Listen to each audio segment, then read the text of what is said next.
Alhamdulillah dapat kita dipertemukan dalam sebuah majlis ilmu. Mudah-mudahan dengan pertemuan ini Allah Subhanahu wa taala memberikan kepada kita akan kefahaman, dan mudah-mudahan dengan kefahaman itu dapatlah kita amalkan selama mana kita hidup di atas muka bumi Allah Subhanahu wa taala, dan mudah-mudahan dapat ganjaran di sisi Allah Subhanahu wa taala. Amin ya rabbal alamin.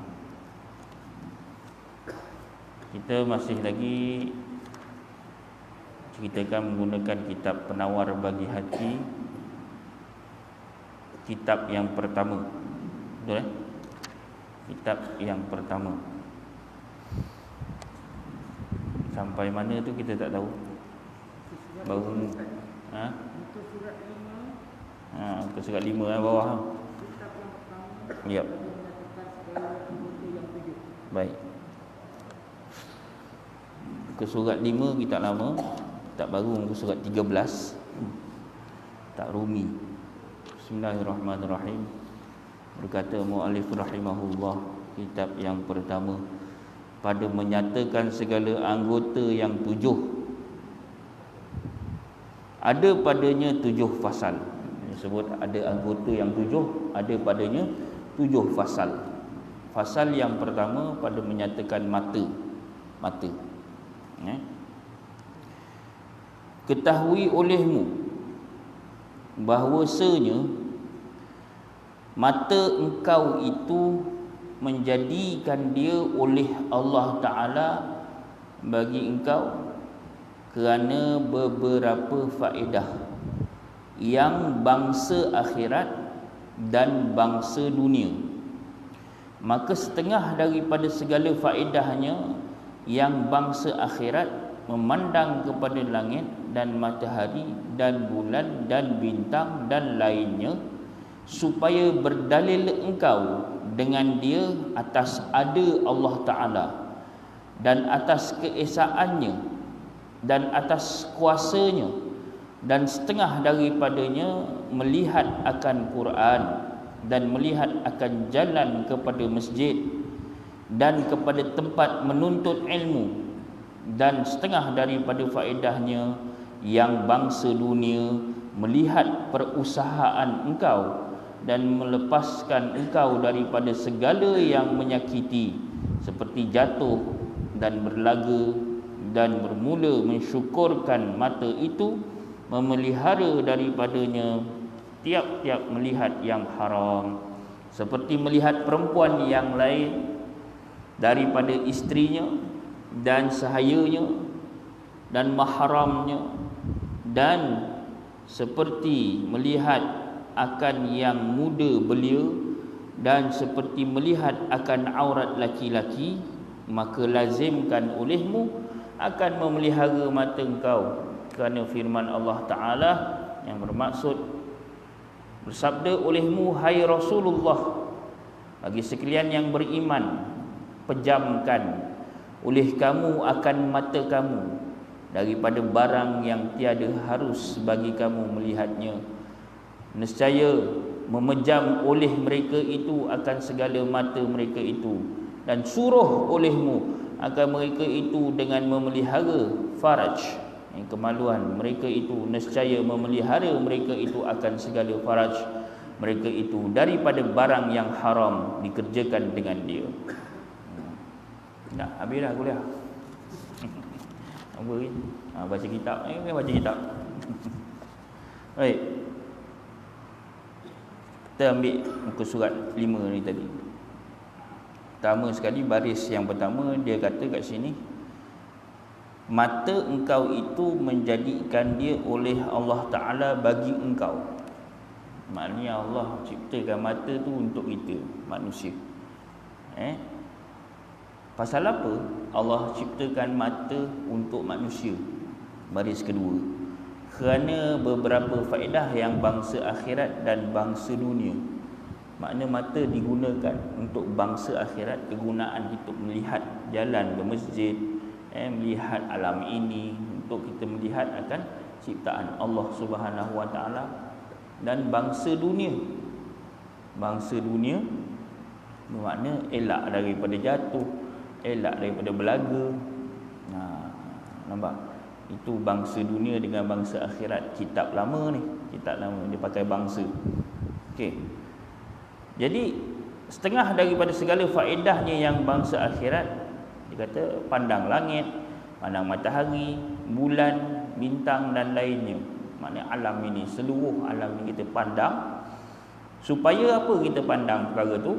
Supaya berdalil engkau dengan dia atas ada Allah Ta'ala.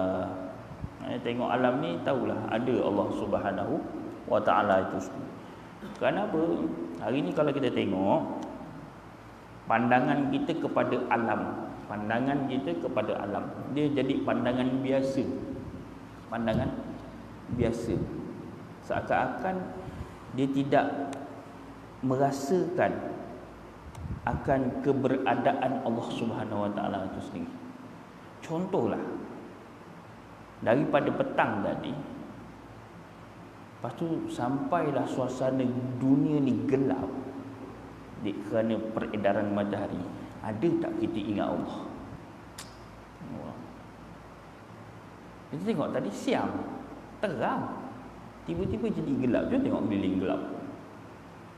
Siapa yang mensiangkan dan siapa yang memalamkan alam ni? Jadi kita dah anggap benda tu ala bisa tegar biasa. Jadi tak ada apa-apa efek pun dari diri kita. Tak ada apa-apa efek. Biasalah ni, lepas petang malam. Lepas malam tidur, besok pagi balik. Seakan-akan tak memberi impak dalam diri kita untuk menaikkan kepercayaan kita pada Allah Subhanahu wa Ta'ala. Nampak? Begitulah kalau kita pandang alam yang besar. Kalau cuba kita pandang alam yang apa? Lagi kecil. Alam yang lagi kecil, Ustaz? Alam yang lagi kecil. Alam apa tu? Alam diri. Diri kita. Taklah ni pun aku depan kamera ni payah betul. Payah betul. Nak cabut aja terus jangan. Alright. Bayangkan alam kita ni, dulu kita muda, sekarang kita tua. Penuaan diri kita ni, apa dia beri impak pada diri kita? Dulu aku boleh main bola, cikgu. Sekarang tengok je bola. Dulu kita boleh main bola, lari laju. Sekarang bola tu tengok sepak-sepak gitu je boleh lah. Kalau itu pun tak menjadi dalil keberadaan Allah Subhanahu wa Ta'ala. Bayangkan dunia. Mula kita dah sakit-sakit, itu dah petanda-petanda Allah mentuakan kita, mendewasakan kita. Sampai satu masa kita dah tak boleh buat sesuatu. Itu pun menunjukkan Allah yang berkuasa atas segala sesuatu. Sebab tu daripada ada gigi sampai tak ada gigi, daripada rambut hitam jadi rambut putih, boleh angkat 200 kilo dah tinggal 100 kilo. Nampak? Jadi perkara ni tuan-tuan hadirin dikasihi Allah Subhanahu wa Ta'ala, dia kata apa? Balik pada teks ni tadi.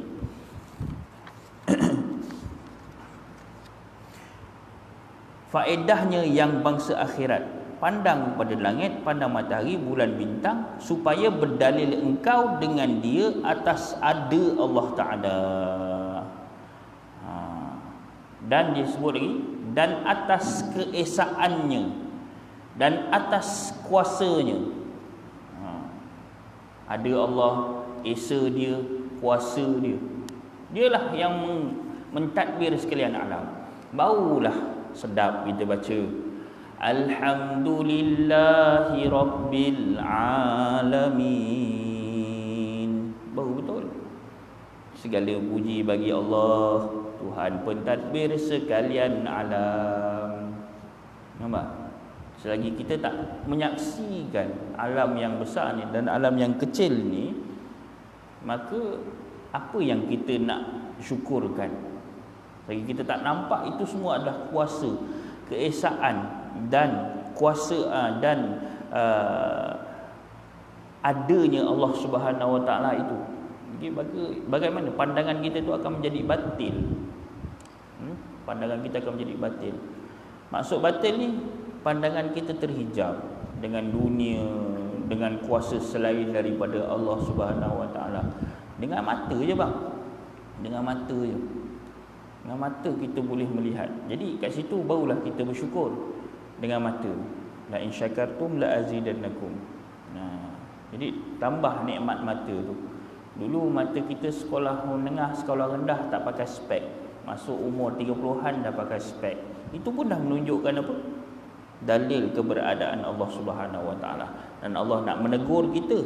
Engkau ni duduk dalam masa, dan masa yang kau lalui ini tak boleh mengundur. Tak boleh berundur pun. Jadi dia akan terus menuju kepada sakaratul maut. Kita akan menuju kepada sakaratul maut. Kadang ahli Korea kita pun meninggal dunia, kita nampak biasalah tu, orang nak meninggal, apa nak dikatakan. Patutnya kita jadi keinsafan bagi diri kita. Masya Allah, meninggal dah sahabat aku.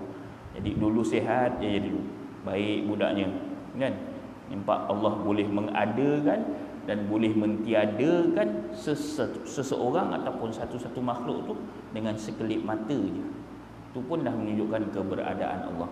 Hanya dengan menggunakan mata. Itu bangsa akhirat. Dan atas kuasanya. Dan setengah daripadanya melihat akan Quran dan melihat akan jalan kepada masjid dan kepada tempat menuntut ilmu. Ini baru bangsa akhirat tau. Belum masuk bangsa dunia tau. Okey. Bangsa akhirat dia suruh tengok Quran. Tengok je ke ustaz, baca dah, faham-faham dah kat situ. Tengok je lah ustaz, dapat pahala. Memang dapat pun pahala. Tengok Quran, tengok huruf dia pun dapat pahala. Tak? Baca lagilah bagus. Jangan tengok je. Tu yang hari ni orang duk pakai ni.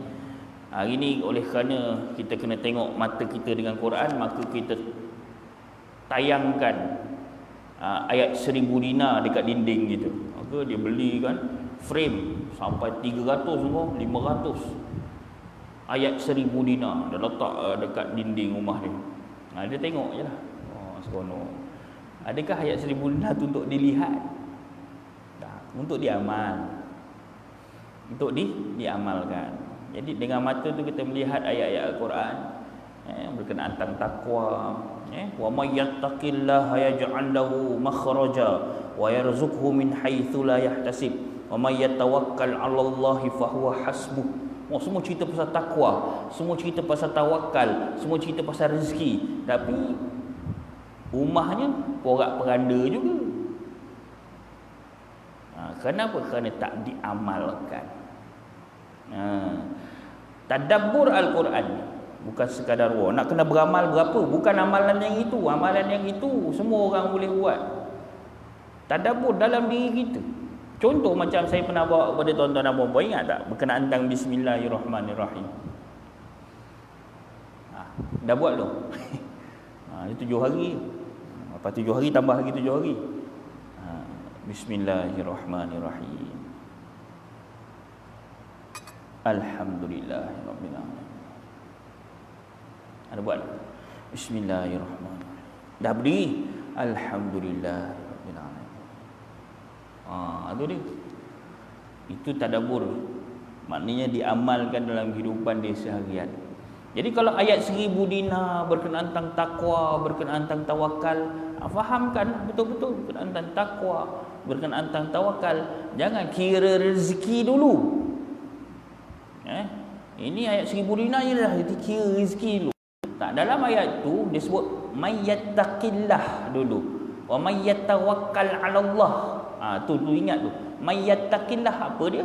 Yatawakkal 'ala Allah tu apa dia? Dia bertakwa, dia bertawakal. Jelaskan dulu apa dia takwa, apa dia tawakal. Tidak lain dan tidak bukan, semuanya kembali kepada pergantungan kita kepada Allah Subhanahu Wa Taala. Tuntas ataupun tidak. Kadang kita cakap kita bergantung kepada Allah Subhanahu Wa Taala. Bulat ustaz, saya bergantung hanya kepada Allah Subhanahu Wa Taala. Okey. baguslah, alhamdulillah. Tapi bila datang satu-satu musibah, hilang dah Allah Subhanahu Wa Taala. Jadi bagaimana yang kita katakan kita bergantung hanya kepada Allah Subhanahu Wa Taala? Yang ini tuan-tuan boleh diceritakan dalam bab tauhid. Bab tauhid. Sini ada kelas tauhid cikgu? Ada? Kelas tauhid ada. Belajar dekat situ. Belajar dekat ilmu tauhid. Macam mana yang dikatakan dengan Allahus Samad tu? Allah, sebab kita semua bergantung pada Allah Subhanahu Wa Taala. Macam mana bergantungan kita kepada Allah Subhanahu Wa Taala tu? Kadang-kadang dia masih ragu-ragu lagi. Bayangkan, saya cerita senario kehidupan kita seharian. Khutbah, fa in tanaza'tum fi syai'in farudduhu ila Allahi war Rasul, kan? Yang bermaksud salah satunya, sekiranya kamu bercanggah-canggah dalam satu-satu perkara, maka hendaklah kalian kembalikannya kepada kitabullah, iaitu Al-Quran dan sunnah Rasulnya. So, dia kata dekat situ, faham tu? Fa in tanaza'tum fi syai'in, sekiranya kalian bercanggah-canggah dalam sesuatu perkara, maknanya sekecil-kecil perkara sampailah kepada sebesar-besar perkara, hendaklah kita kembalikannya kepada kitabullah, iaitu Al-Quran dan sunnah Rasulnya. Paling asaslah kita nak cerita berkenaan tentang kekeluargaan. Kita mengharapkan mendambakan kuliah, kita mendambakan apa? Keluarga yang sakinah, mawaddah dan rahmah, kan? Tapi dalam masa yang sama kita tidak mengembalikan keluarga kita ni kepada Quran dan sunnah. Contoh yang paling ringkas saya kata, pasangan hidup kita. Kadang-kadang kita hidup berpasangan ni, dia ada permasalahan, salah faham, tak puas hati kat situ, tak puas hati kat sini dengan pasangan hidup kita. Sampai kan boleh berantakan keluarga tu. So, persoalan saya satu, as a Muslim, sebagai orang Islam, kenapa tidak permasalahan tu dikembalikan kepada kitabullah, iaitu Al-Quran dan sunnah Rasulnya? Yang saya dapat, saya tanya orang, buat survey sebagainya, dia akan kata, mana ada dalam Al-Quran dan sunnah ni nak menceritakan masalah hari ni. Dia kata gitu, berani orang ini cakap.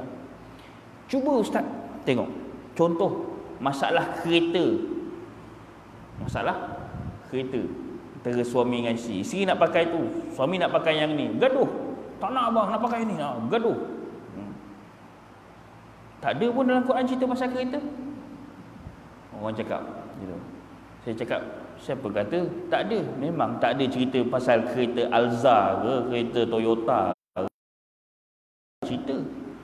Tapi bukankah dalam Al-Quran dan sunnah ada cerita hidup ni qanaah sikit? Faham qanaah? Bersederhana. Ada tak? Ada Ustaz. Jadi bersederhana lah. Pakailah kita apa yang ada.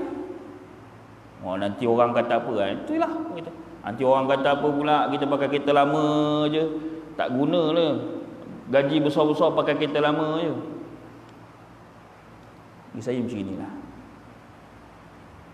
Kalau kenderaan tu boleh buat kebaikan pada diri kita, boleh tafadhal masykurah, pakailah. Tapi kalau kenderaan tu masih lagi baik untuk diri kita, pakai je lah yang itu. Kadang nak pilih yang harga rating tinggi, dan kita hari ni duk nampak orang lain pakai, so kita nak pakai. Kita hari ni risau orang cakap. Nanti apa orang cakap ustaz, nanti apa orang cakap, nanti apa orang cakap, nanti apa orang cakap. Dah bila kita nak dengar apa yang Allah dan Rasul cakap? Nanti apa orang kata ustaz? Yang Allah dengan Rasul kata macam mana?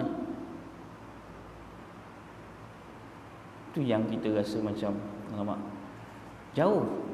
Umat Islam hari ni dengan amalan Islam itu sendiri. Bukan nak kata saya ke tuan-tuan, semua kita pukul semua orang yang menyampaikan ni pun kadang-kadang sama juga. Ya tak? Nampak Ustaz Azhar Idrus pakai kereta Lamborghini. Contoh, bilalah aku nak jadi macam Ustaz Azhar Idrus? Kali kena tegur,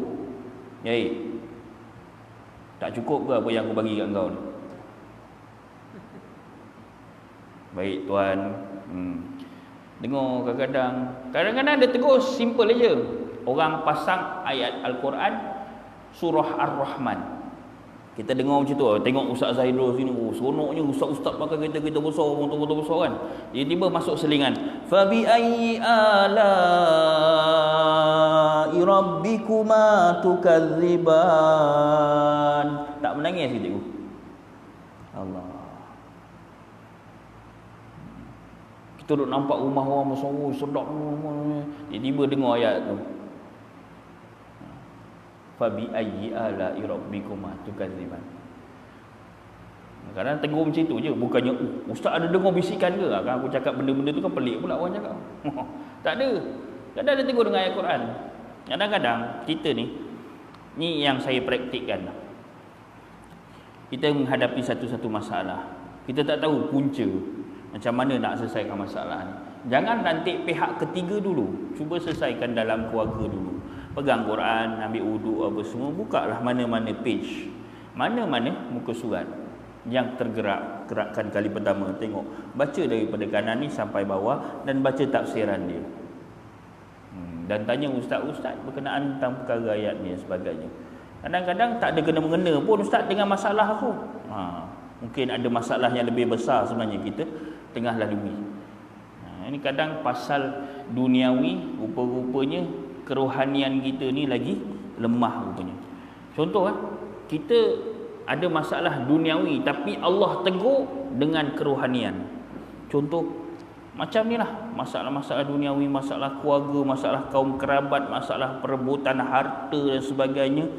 Tengok-tengok dalam Quran tu tak ada pula ada cerita pasal masalah aku, tapi dia suruh ala bi dzikrillahi tatmainnul qulub. Dia juga baca ayat tu pula. Bukankah dengan mengingat Allah itu dapat menenangkan hati-hati? Rupa-rupanya kadang-kadang hati-hati kita ni pun dah ada penyakit. So kita nak mengharapkan hati yang berpenyakit untuk menyelesaikan masalah duniawi kita. Bayangkan macam mana? Ibarat dari segi duniawinya, orang yang sakit, orang tu sakit tapi suruh kerja berat-berat, boleh selesai tak kerja dia tu, mak? Orang tu sakit teruk ni, lepas tu kita telefon dia, engkau ni tolong sawit 20 ekar ni. Wah, engkau gila ke apa katanya? Aku ni dah sakit, engkau suruh aku nyawit 20 ekar. Memang tak ada lah. Gitu dia masalah duniawi ni dengan hati yang baik. Hati kita kalau sakit, disuruh untuk menyelesaikan masalah dunia, memang tak akan bertambah-tambah lagi masalah dunia tu dalam diri kita. Tu cerita hati. Tentu hadirin dikasihi Allah Subhanahu wa taala. Baik. Dan setengah daripadanya melihat akan Quran dan melihat akan jalan kepada masjid. Tengok jalan kepada masjid pun kena tengok. Kadang kita tengok jalan masjid pun tak tahu. Mana jalan masjid ujung tambak. Hari pertama pergi pun tak tahu. Kat sini rupanya. Jadi dan kepada tempat menuntut ilmu. Tempat menuntut ilmu. Ke nampak aja orang buat majlis menuntut ilmu tapi tak singgah pun. Tu tak nampak jalan apa dia. Weng kan. Ada majlis ilmu kat sini, tak singgah. Jadi tak nampaklah jalan kepada tempat menuntut ilmu. Baik, baru kita nak masuk dunia ni. Dan setengah daripada faedahnya yang bangsa dunia melihat perusahaan engkau, kerja kita, dan melepaskan engkau daripada segala yang menyakiti. Tu kalau ada duri ke lubang ke, elaklah, dah guna mata tak? Seperti jatuh dan berlaga dan bermula mensyukurkan mata itu, memelihara daripadanya tiap-tiap melihat yang haram.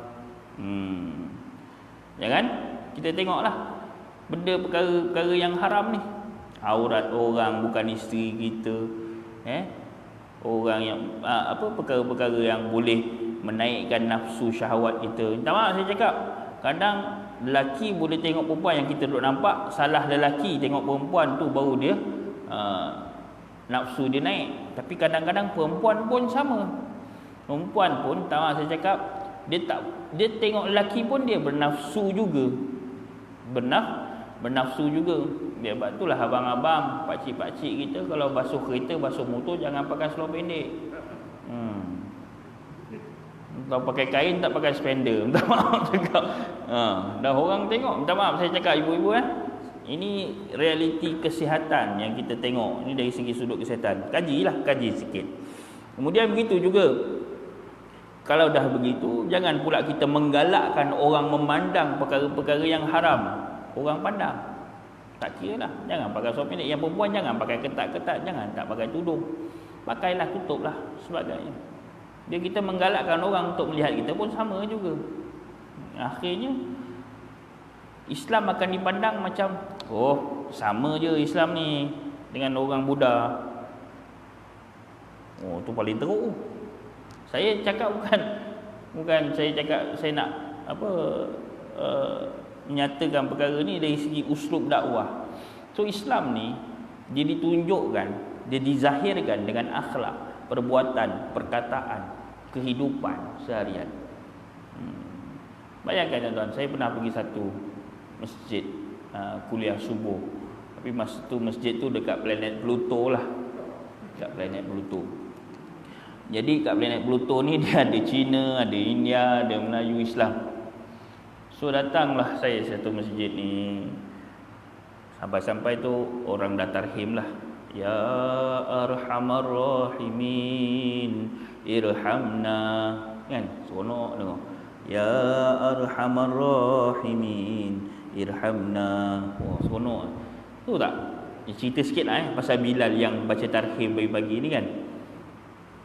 Kita ni beruntung ada Bilal yang baca tarhim tu. Dengan keadaan kita ni lupa, dia doakan kita. Wahai yang merahmati, sekalian yang dirahmati, rahmatilah kami walaupun dalam masa yang sama kita tidur tak bangun-bangun. Tapi Bilal doa kita ni.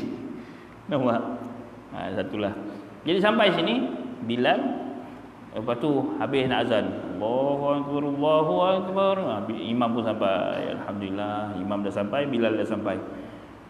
Kita dah duduk dekat ujung masjid tu. Tunggulah sekejap lepas sembahyang qabliyah tu. Tunggu sekejap 6 suku, 6, 10. Baru imam tengok tak ada orang dengan Bilal. Dah lal, kita berdua je dah nampak. Kita berdua lah nampak. Yalah, saya pun masuk last. Saya Bilal je kan, imam.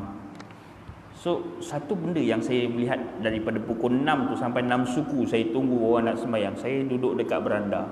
Saya tengok orang yang bangsa lain pergi ke kebun.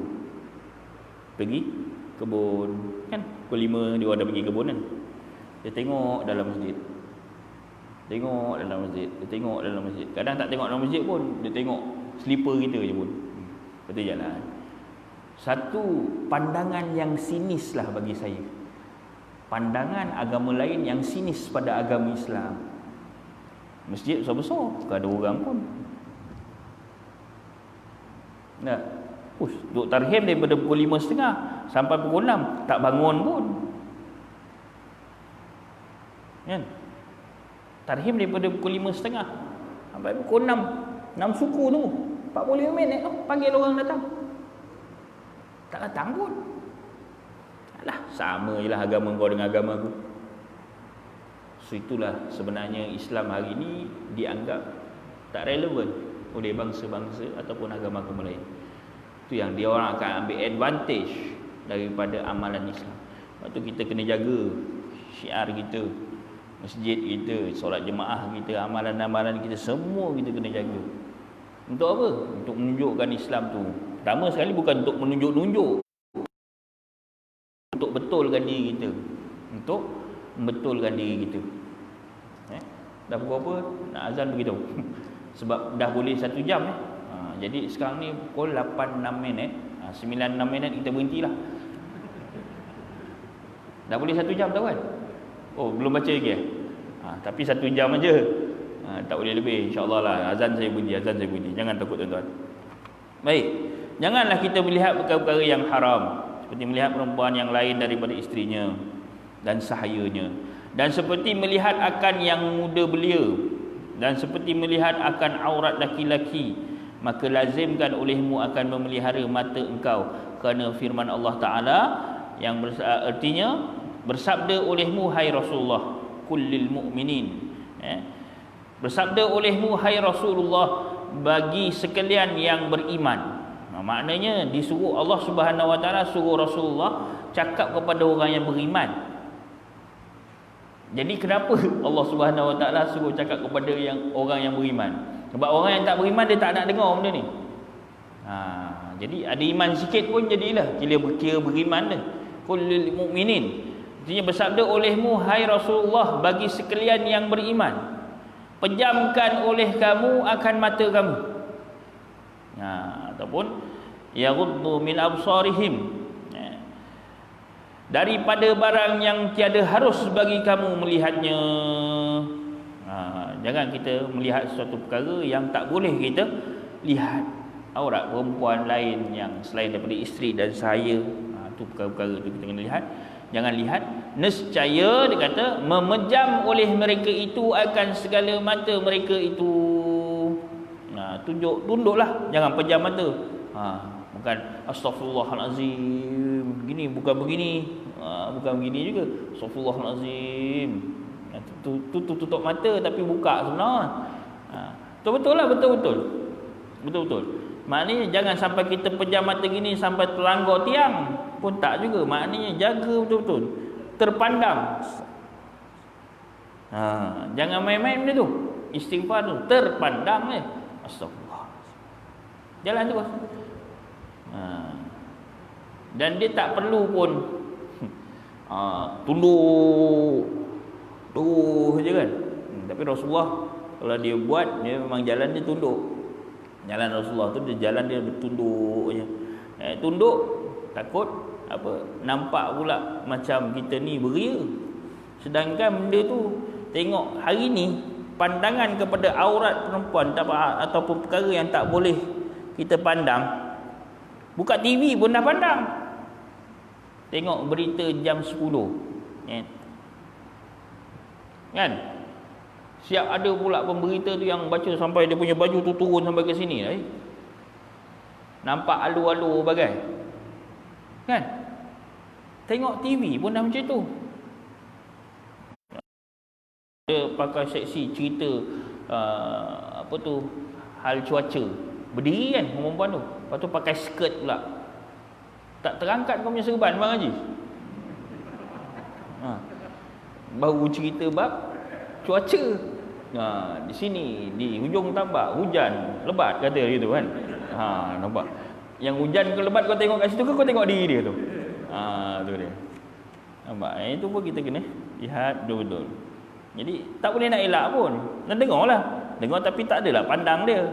TV kat situ. Astagfirullah. Dengar hujung tambak hujan lebat. Dengar tu. Jadi nak elak macam pada hari ni punyalah susah hari ni. Kadang orang, Ustaz saya dah pakai jubah cantik ni Ustaz, memang tak nampak. Tapi kalau kau diri belakang matahari, cahaya, aku nampak belakang dalam kau. Tahu tak, saya cakap terang-terang, hari ni ada orang baju kurung cantik, betul, baju kurung cantik, right? Lebar besar-besar kan, pakai tudung cantik kan, besar-besar, tutuplah sampai sini. Tapi bila dia membelakangkan cahaya, kita duduk depan dia, kita nampak apa? Bentuk tubuh juga. Sebab tahun lepas saya bagian penguat kuasa, cantik budaknya, cantik lah kan, pakai tudung elok. Masa kena tangkap tak pakai tudung, dah kena tangkap pakai tudung kan. Lepas tu datang esok pakai tudung pergi ke pejabat penguat kuasa, tengok dia pun datang, dia cantik budaknya. Cantiklah dia dah pakai tudung apa semua. Sekejap lagi dia duduk belakang lampu kat sini, dia duduk sini. Dia pun bagi statement. Kita pun tulis type kan, tengok dia. Nampak dia punya ni, nampak dia punya telinga, nampak dia punya bra, nampak dia punya badan, semua nampak lah. Jadi pun sama juga. Ada sekarang baju kurung yang boleh nampak dalam. Tu. Tu hati-hati kat orang rumah beritahu. Ustaz, saya dah pakai inner Ustaz. Inner tu pastikan orang kata tak ikut badan ni. Dia kena lebar sikit inner tu. Inner tahu inner? Orang lelaki apa tahu? Inner dalam tu. Dia macam dalam. Kalau orang dulu pakai kain dalam lah. Kain dalam tu besar sikit. Jangan ikut kaki. Sebab kalau dia ikut kaki pun nampak sama je bayang tu. Nampak bentuk kaki kau, nampak bentuk buntut kau, nampak bentuk leher kau, nampak bentuk tubuh badan sama. Jadi inner pun nak kena pilih yang baik-baik, yang dapat menutup aurat kita. Okey, kena tengok, kena pejamkan mata ataupun tunduk daripada pandangan kita kena tunjukkan. Dan segala mata mereka itu, dan suruh olehmu akan mereka itu dengan memelihara faraj, ini kemaluan mereka itu. Nescaya memelihara mereka itu akan segala faraj mereka itu daripada barang yang haram dikerjakan dengan dia. Jaga tu.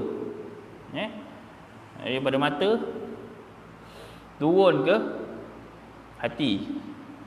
Betul lah, dari mata turun ke hati.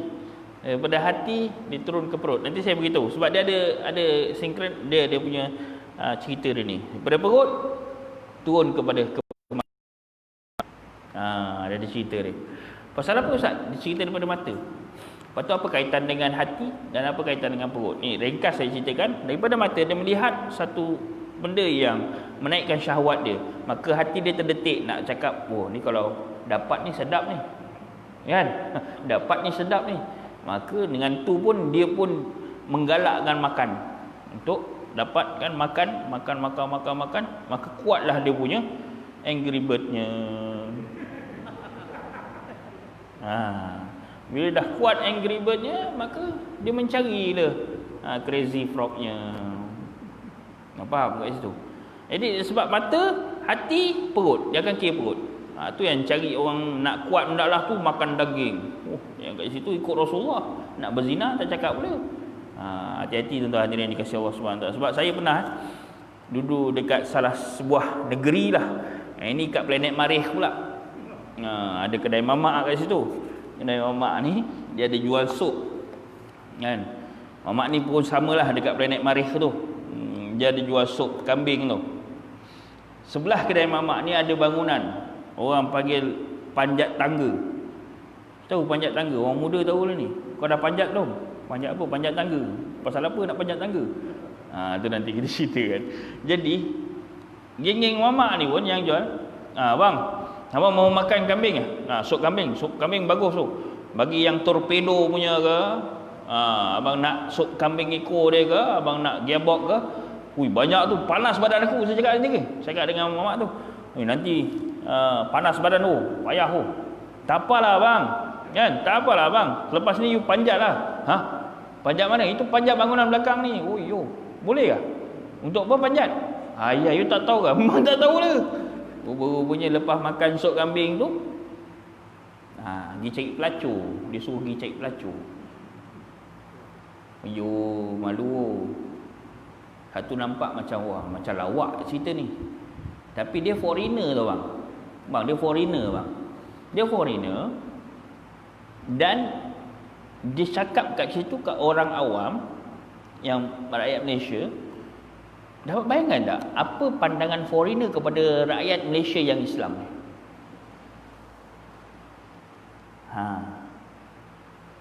Itu kita kena pandang sebalik tu. Rupanya macam lawak, tapi rupanya mengaibkan kita. Rupanya Islam tak terjaga pun dalam Malaysia ni. Kerana apa? Kerana kita sendiri yang tidak menjaganya dalam diri kita. Masya-Allah, tabarakallah. Sebab itulah alhamdulillah kita ada bahagian buat kuasa agama, bagilah kerjasama. Sebab tu kadang-kadang nak buat tangkapan ni, saya cakap dekat owner hotel cakap, bagi kerjasama lah. Kita mau jalankan syiar, ada mahkamah syariah, kita support lah mahkamah syariah, kan? Mahkamah syariah kat Serum 3, kan? Kita support. Benda ni semua kita beri kerjasama. Ketua kampung, kalau ada ketua kampung, ada ketua masyarakat, kan? Dengan bahagian penguatkuasa. Nak sambung lagi ke tidak ni Tuan Pengerusi? Sambung sikit Oh, ada request sambung sikit. InsyaAllah kita sambung sikit, habiskan azan dulu.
InsyaAllah kita sambung sikit tuan-tuan.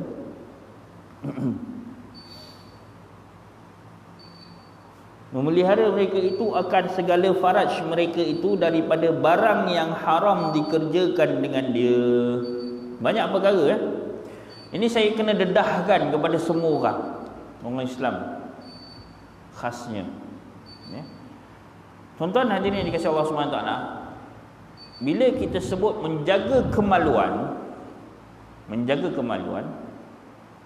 makna kita hari ni, kalau dulu orang berzina, kan, cari perempuan, merogol dan sebagainya, benda-benda tu bab kemaluan. Tapi hari ni orang muda ataupun siapa-siapa boleh beli online alat untuk melampiaskan nafsunya. Saya terang-terang, orang muda cukup tak suka saya buka cerita ni pada orang tua. Tak payahlah cerita Ustaz, tu kita-kita je lah. Wah, kepala otak kau, tak boleh dia. Yang lelaki, dia akan beli, tak maaf saya sebut, faraj, set faraj daripada getah dia buat. Beli online je sekarang mak, untuk dia melampiaskan nafsu dia. Yang lelaki. Yang perempuan, dia beli yang duplicate-nya. Ada saiz besar, saiz kecil, semua ada. Beli online saja sekarang. Jadi bahaya ataupun tidak? Ya, bahaya.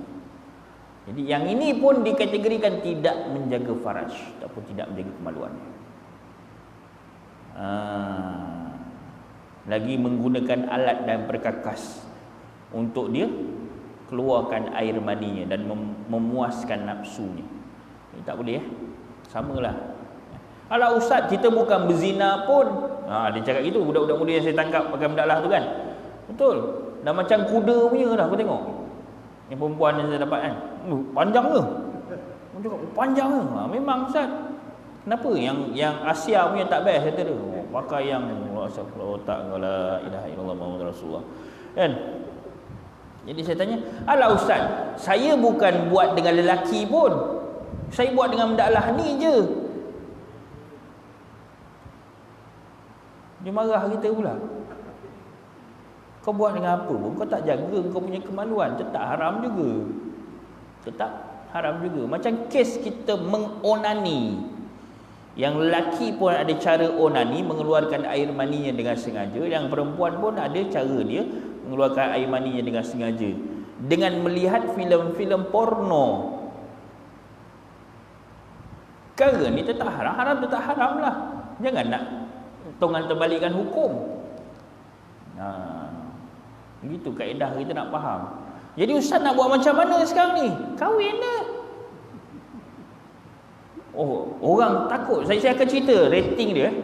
Pasal apa awak takut nak kahwin? Saya takutlah ustaz, hari ni kahwin sekejap je dah berpisah. Kahwin sekejap je berpisah. Pasal apa? Saya tengok, kaji-kaji balik. Itulah manusia hari ni yang bernama Islam tidak mengembalikan semua perkara pada Quran dan Sunnah. Jadi kenapa orang takut hari ni nak kahwin? Kerana takut berpisah. Kenapa takut berpisah? Puncanya sebab pergaduhan. Kenapa pergaduhan berlaku? Kerana tidak bersefahaman. Kenapa tidak menyelesaikan tidak bersefahaman tu atau pergaduhan tu dengan Quran dan Sunnah? Kerana tidak percaya pada Allah dan Rasul. Nah, tu conclusion dia. Dan Rasulullah sebut, kalau kau dah tak tahan dengan kau kahwin dah. Kalau tak mampu juga kahwin, puasa. Ustaz, puasa tak boleh lah Ustaz. Pasal apa? Pasal tak percaya. Nampak? Dia macam itulah hal keadaannya tuan-tuan hadirin yang dikasihi Allah Subhanahu Wa Taala. Kerana kita kena create dan kita kena buat foundation kita, macam saya cerita selalu, foundation kita, tapak kita ni, tapak kita tu kena kuat. Barulah boleh dirikan bangunan. Jadi tapak yang kuat tu adalah asasnya tauhid. Tauhid. Banyakkan zikir, banyakkan la ilaha illallah Muhammadur Rasulullah, banyakkan istighfar, banyakkan selawat.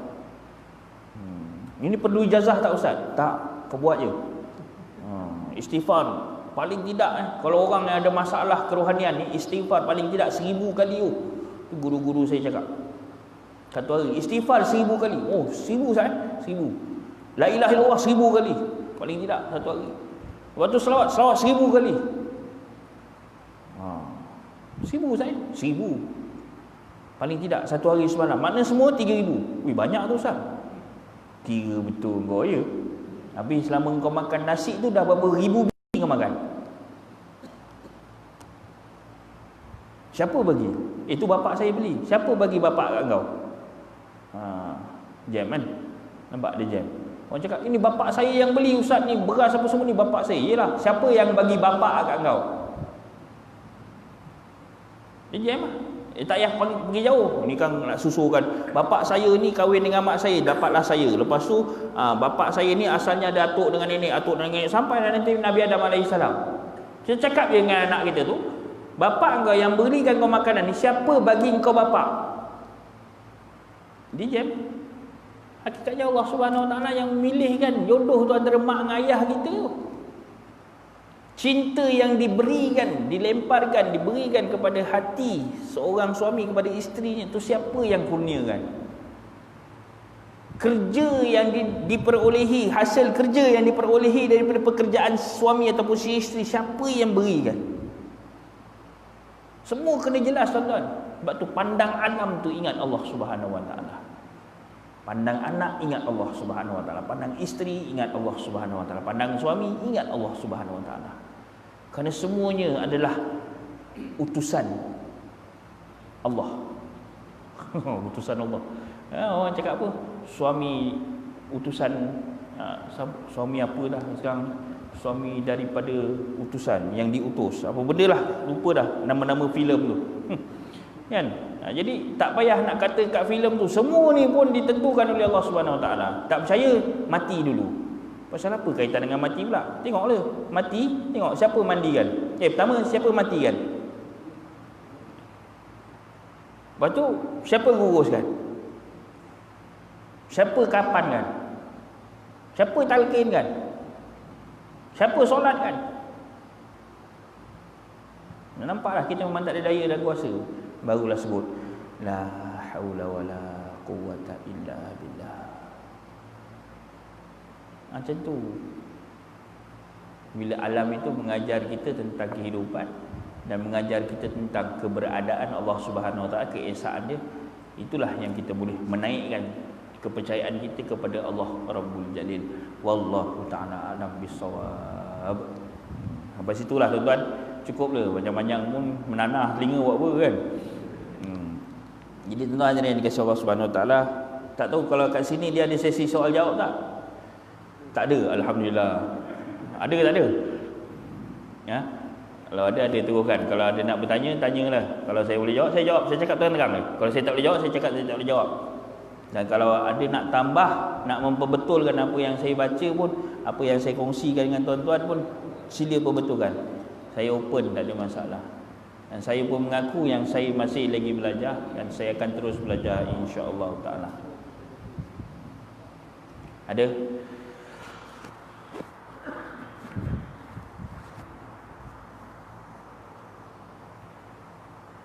Macam tak ada tu nampak. Ada ustaz tapi nak keluar tu susah ustaz. Tak apa. Anggap ni adik-adik aje. Kalau yang sama umur ni anggap kawan-kawan je. Betul?